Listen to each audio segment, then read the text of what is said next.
Minute. तो Adia is a retailer, trader. She buys and sells one type of good only, and she has provided the following information. Accounting ratios का ये सवाल है हमारा O levels का। O levels accounting ratios कब आया है? फरवरी मार्च 23-22 में, यानी फरवरी मार्च 23 अभी जो गुजरा है, फरवरी मार्च 23, उसमें 22 वेरिएंट का सवाल है। दिया क्या हुआ है? रेवेन्यू दिया है आपको 96,000 98,000 का, सॉरी परचेजेज हैं, एक्सपेंसेस हैं, अदर इनकम दी हुई है। 31 अक्टूबर पे इन्वेंट्री दी हुई है, ट्रेड रिसीवेबल है, ट्रेड पेबल है, बैंक ओवरड्राफ्ट है, और इन्वेंट्री क्वांटिटी एंड वैल्यू। एक सेकंड में आता है।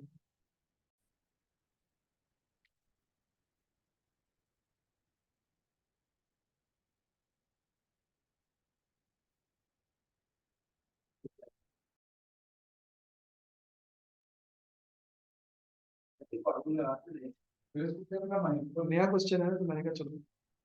अच्छा जी, अब मुझे बताएं कि inventory quantity and valuation at 31 October 2022 और ये का डेट है 31 अक्टूबर 2022। इन्वेंट्री कितनी? 7500। लेकिन वो कहता है कि जो इन्वेंट्री दी हुई है 7500 2022 के एंड में, वो 2021 यानी ओपनिंग इन्वेंट्री का क्या है? डबल दोज एट 31 अक्टूबर। यानी जो 21 की इन्वेंट्री है वो 7500 का क्या होगी बताइएगा? Half. Very good, 3750। Very nice. तो उसने बच्चे ने बताया कि ये 3750 है। इसका मतलब है कि आपकी जो ओपनिंग इन्वेंट्री होगी that is going to be 3750। कैसे? क्योंकि ओपनिंग क्लोजिंग इन्वेंट्री जो है ना 7500 का यार, वो ओपनिंग इन्वेंट्री से डबल है। तो उसका मतलब है कि अगर क्लोजिंग इन्वेंट्री ओपनिंग इन्वेंट्री से डबल है तो ओपनिंग इन्वेंट्री आती है, तो डिवाइड बाय 2 करके भी निकाल सकते हैं, और हाफ करके भी 3750 आपकी ओपनिंग इन्वेंट्री जो है वो आ जाएगी। इस तरीके से हम इसे मैनेज कर लेंगे। आगे देखते हैं। कहते हैं जी सबसे पहले क्या निकालना है हमने? Gross margin. फॉर्मूला क्या होता है ग्रॉस मार्जिन का? बताएं। ग्रॉस मार्जिन का फॉर्मूला बताएं, यहाँ क्या होता है?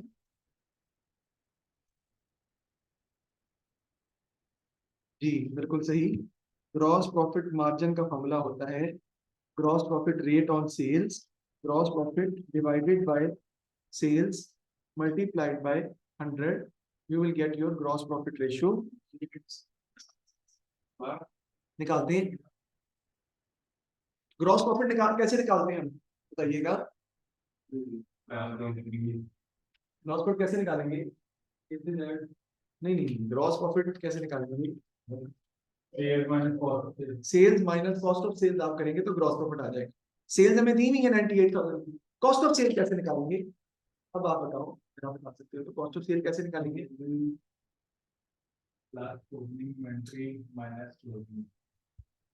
कॉस्ट ऑफ सेल्स हम कैसे फाइंड करेंगे? देखें, हमें पता है कि ग्रॉस प्रॉफिट जो है वो बराबर होता है sales minus cost of sale के। क्या निकालें? तो कॉस्ट ऑफ सेल्स बराबर क्या होगी? नहीं उससे नहीं होगी। ओपनिंग इन्वेंट्री नहीं, उससे नहीं होगी। Opening inventory plus purchases minus closing inventory, इससे निकलेगा। क्योंकि हमारे पास तो कॉस्ट ऑफ सेल है ही नहीं, इसी से सॉल्व करना पड़ेगा आपको। Opening inventory plus purchases minus closing inventory.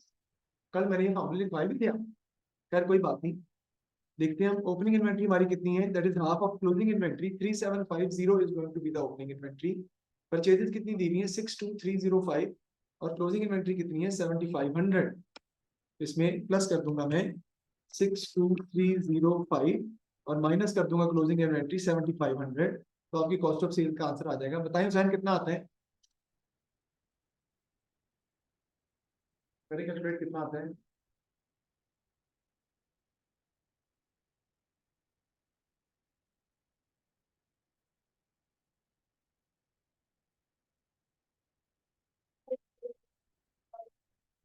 Five eight five five 58555। ठीक है, कॉस्ट ऑफ सेल आपका आ गया 58555। अब हम ग्रॉस प्रॉफिट निकाल लेंगे। सेल्स कितनी बेटा हमारी? 98,000 minus 58555 is the cost of sales. Minus कर दें, जीपी आ जाएगा आपका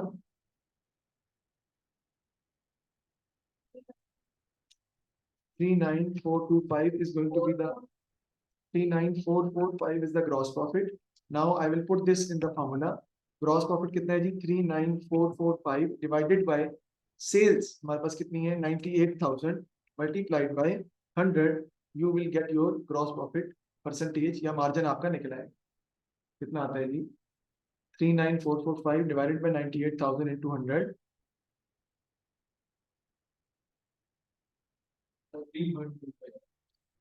40.25%, यानी your gross profit is 40%, 40.25% of sales, यानी सेल्स का 40.25% आपका ग्रॉस प्रॉफिट।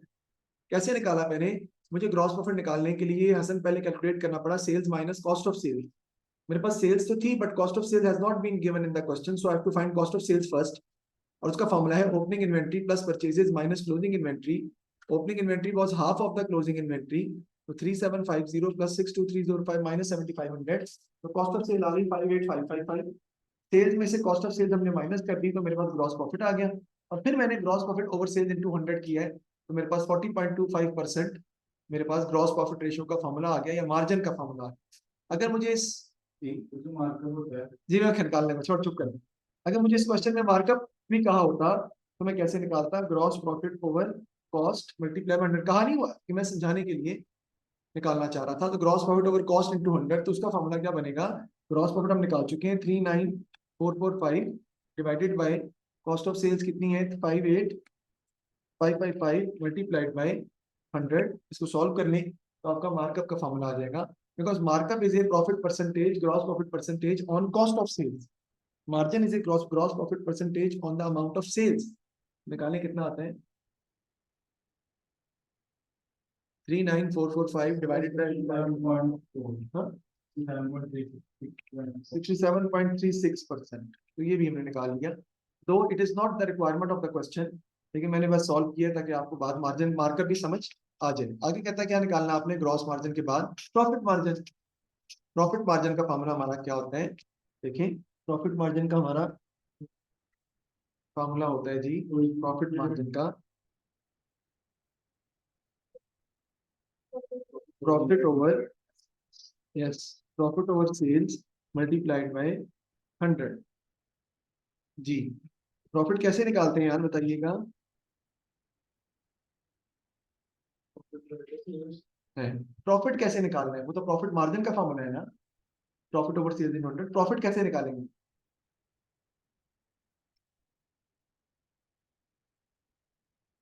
जी बताएं नौकर साहब। Gross profit minus expenses. लो जी, ग्रॉस प्रॉफिट माइनस एक्सपेंसेस, लेकिन यहाँ पे एक इनकम भी है, तो आपको इनकम को भी पहले ऐड करना पड़ेगा। अदर इनकम, अदर इनकम, ये इनकम स्टेटमेंट का फॉर्मेट है, उसी से ज्यादा कुछ चल रहा है। ग्रॉस प्रॉफिट में ऐड करेंगे अदर इनकम और फिर एक्सपेंसेस माइनस करेंगे, तो आपका आंसर आएगा। तो ग्रॉस प्रॉफिट हमारा कितना है अगर हम देखें तो 39445 हमारा ग्रॉस प्रॉफिट है। अदर इनकम में देख लेता हूँ 4630, तो हम अदर इनकम ऐड कर लेंगे, प्लस कर लेंगे इसमें 4630 अदर इनकम, और माइनस कर देंगे एक्सपेंसेस इसमें से। जीपी में से एक्सपेंसेस आप माइनस कर देंगे। एक्सपेंसेस कितने दिए हुए याद रखिएगा? 31188 माइनस कर देंगे तो आपका प्रॉफिट आ जाएगा। करें जी, कितना आता है प्रॉफिट?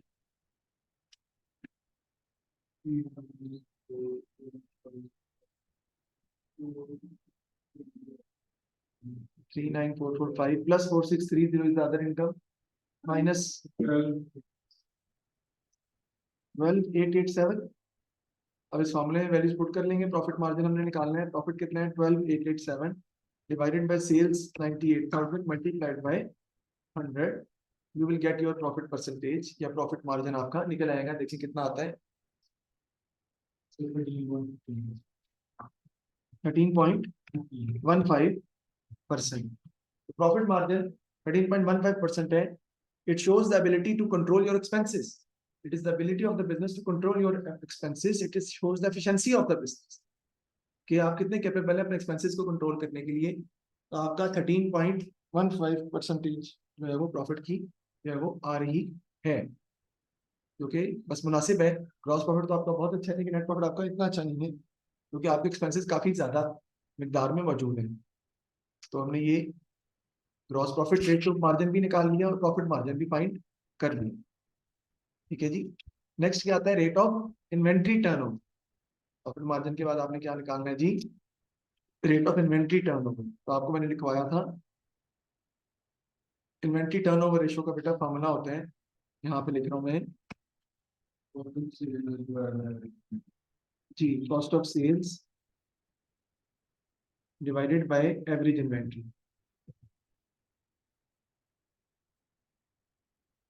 कॉस्ट ऑफ सेल्स हम ऑलरेडी कैलकुलेट कर चुके हैं, हमारे पास है, दैट इज 58555।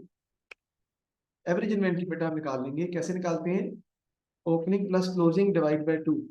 इन्वेंट्री क्या होती है, opening inventory plus closing inventory divided by 2। देख लेते हैं, हमने यहाँ लिखी थी ओपनिंग क्लोजिंग इन्वेंट्री, क्वेश्चन में भी है, यहाँ भी है। 3750 is the opening inventory, half of the closing inventory, plus closing inventory कितनी है 7500 divided by 2, we are going to have the average inventory. जी, 3750 प्लस 7500 डिवाइड बाय 2 कितना आता है, 3750 प्लस 7500 डिवाइड बाय 2 कितना आता है,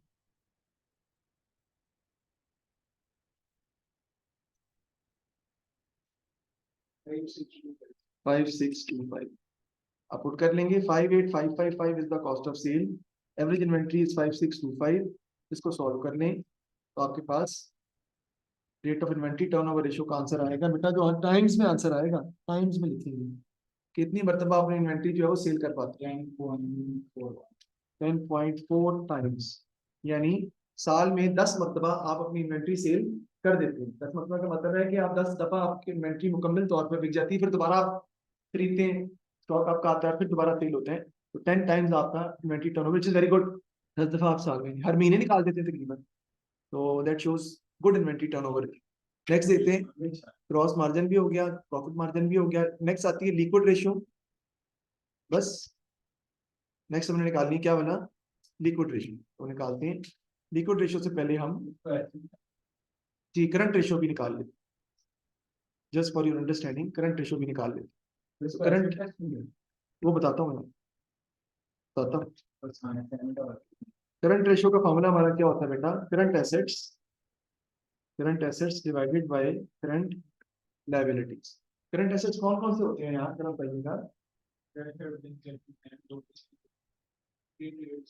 हाँ जी ठीक है, क्लोजिंग इन्वेंट्री और ट्रेड रिसीवेबल।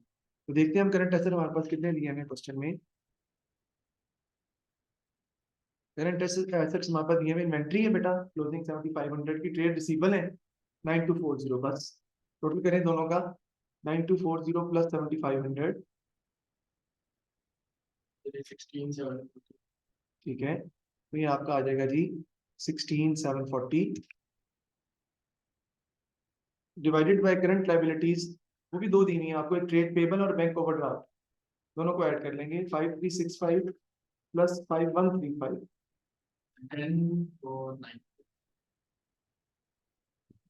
नहीं नहीं नहीं नहीं,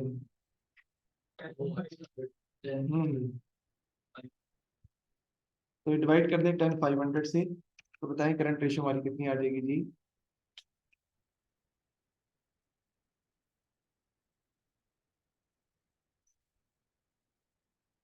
जी 16740 डिवाइडेड बाय 1.6 रेशो 1, 1.6 रेशो 1 हमारी आ गई करंट रेशो। नेक्स्ट आपने क्या निकालनी है, अच्छा ये जो नेक्स्ट है लिक्विड रेशो, कैसे कहते हैं इसको आप, करंट रेशो आपकी कितनी होनी चाहिए, 2:1 होनी चाहिए।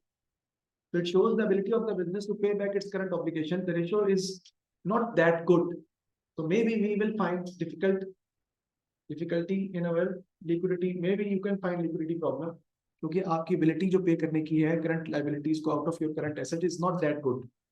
Liquid ratio का फार्मूला हमारा होता है current assets minus closing inventory divided by current liabilities. तो करंट एसेट्स में से क्लोजिंग इन्वेंट्री हम माइनस कर देंगे, यानी 16740 में से माइनस कर देंगे हम क्लोजिंग इन्वेंट्री, वो कितनी है भाई 7500, फोकर साहब सही है ना, और डिवाइड कर देंगे करंट लायबिलिटीज से, वो सेम है 10500 की, तो आपके पास लिक्विड रेशियो का या एसेट टेस्ट रेशियो का या क्विक रेशियो का आंसर आ जाएगा जी 0.89, चलो 0.88 रेशियो 1, ये भी जो है वो बुरी नहीं है, ठीक है, that is quite fine, okay, because the best ratio is 1:1. It shows the ability of the business to pay back its current obligations very quickly, or it does not take into account inventory into it, because inventory takes more time to convert into cash. It is the slowest liquid asset, और वो ज्यादा time लेता है अपने assets को cash में convert करने के अंदर। दूसरी बात ये है कि हसन ने जो सवाल किया था कि एसिड टेस्ट क्यों कहते हैं। एसिड टेस्ट इसलिए कहते हैं कि आपको पता है कि केमिस्ट्री के अंदर एसिड जब आप लगाएं किसी भी चीज के ऊपर, ठीक है, तो हाँ, एसिड टेस्ट रेशियो जो आप लगाएं तो आप आग लगा देते हैं। एसिड जो है, हसन जो है, उसने जो है तेजाब फेंक दिया था हमसाई के ऊपर, चेहरे पर एसिड फेंक दिया था। तो एसिड टेस्ट रेशियो का मतलब है कि ये जो एसिड टेस्ट रेशियो ये फौरी तौर पे बताती है एसिड एसिड बहुत जल्दी खतरनाक हद तक बताती है कि आपकी जो है वो लिक्विडिटी पोजीशन कैसी होगी क्विकली। ये अच्छी होना ज्यादा जरूरी है क्योंकि आपको फौरी तौर पर कैश रिसोर्सेज की अवेलेबिलिटी की बात करना है, तभी इसको एसिड टेस्ट रेशियो का नाम दिया जाता है। ठीक है जी, तो ये क्वेश्चन मैंने कंप्लीट किया है। आगे देखते हैं नेक्स्ट क्वेश्चन में क्या रिक्वायरमेंट आपकी करते हैं। ना करो रिकॉर्डिंग हो रही है। कहते हैं जी आरडीआ purchase price has remained constant throughout both years ended 31st October 2021 and 31st October 2022. The following information relates to ADIA business for the year ended 31st October 2021. अब मुझे बताएं ये ग्रॉस मार्जिन हमारा कितना है यार, 22 में ग्रॉस मार्जिन कितना है? 37.60। अब आप और इसका ग्रॉस मार्जिन कितना है? नहीं नहीं, ये तो 21 का है, 22 तो आपने निकाला है ना भाई, वो बताएं।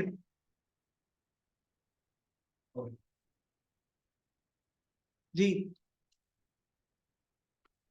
कितना है ग्रॉस मार्जिन? हद हो गई यार, मेरा आपने लिखा था इधर। हाँ लिखा तो निकाला है आपने, सारी बात है। ये देखिए ग्रॉस मार्जिन कितनी है? 40.25 2022 में, यानी अब आपका ग्रॉस मार्जिन 40.25 है, जबकि पहले ग्रॉस मार्जिन रेशियो कितनी थी?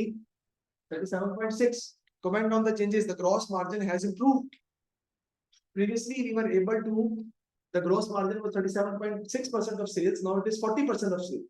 हमारा ग्रॉस मार्जिन जो है वो कम हो गया, maybe because of the reason कि हमारी सेल्स बढ़ गई है या हमारी कॉस्ट ऑफ सेल्स कम हो गई है, या हमारी सेल्स असल क्या हो गई है, बढ़ गई है, हमारी कॉस्ट ऑफ सेल्स कम हो गई, या आप ऐसे कह लें कि cost of sales has decreased with the same sales. मैं रिपीट कर रहा हूं, cost of sales has decreased with the same sales, यानी असल सेल्स में ज्यादा कोई फर्क नहीं आया, लेकिन कॉस्ट ऑफ सेल क्या हो गई है, तो कॉस्ट ऑफ ग्रॉस प्रॉफिट क्या हो जाएगा, बढ़ जाएगा। और दूसरा, cost of sales has increased but sales have increased more than cost of sales. Sales भी इंक्रीज हुई है, कॉस्ट ऑफ सेल भी इंक्रीज हुई है, लेकिन सेल्स कॉस्ट ऑफ सेल्स के मुकाबले में ज्यादा इंक्रीज हो गई, तब भी जीपी बढ़ता है। ठीक है जी, तो ये चीज इस तरीके से भी आप अपना आंसर दे सकते हैं। प्रॉफिट मार्जिन कितना है जी हमारा? 22 में कितना है? 22 में जो आपने निकाला है 13.15, और पहले कितना था? 14.85। Your ability to control your expenses has gone worsen. अब आप अपने एक्सपेंसेस को अच्छे तरीके से कंट्रोल नहीं कर पा रहे। In spite of that your gross profit ratio has improved from the previous year, your profit margin has still decreased with 1% because the reason that your expenses has increased. You are not able to control your expenses. The efficiency of the business has gone down, right? Inventory turnover ratio कितनी है जी?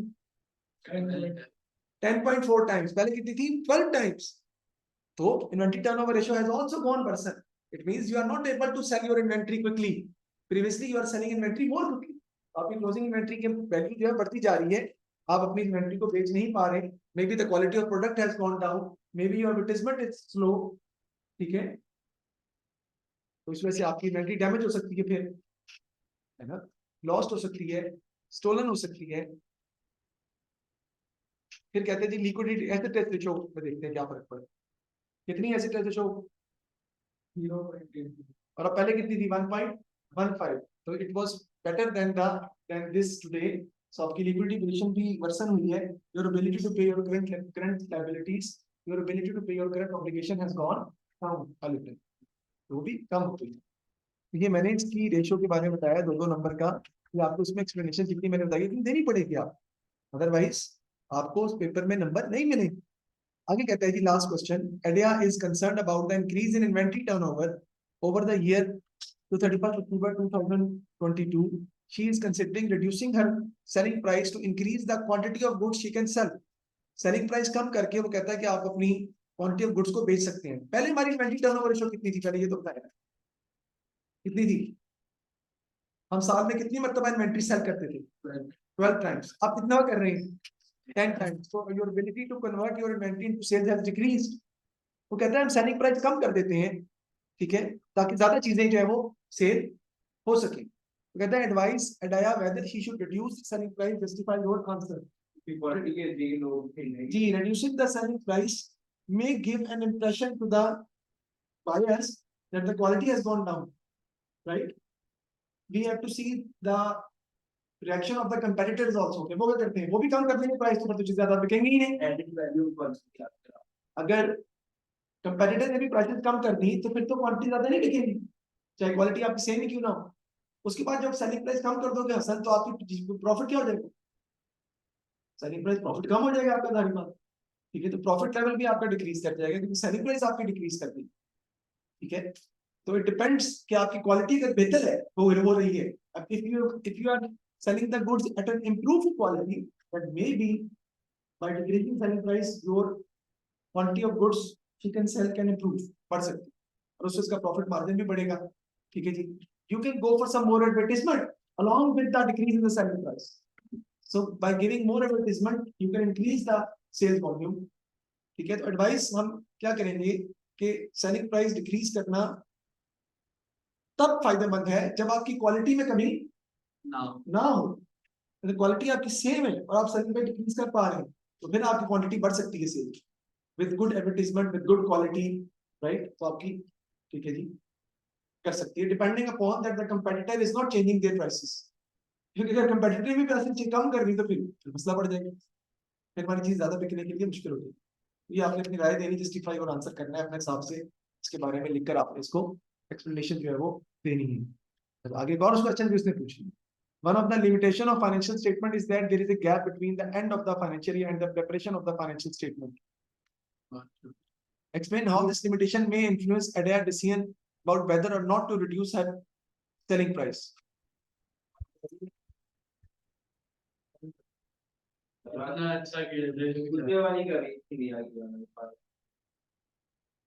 इतने हैं कि stadium नहीं बदलते, stadium उधर ही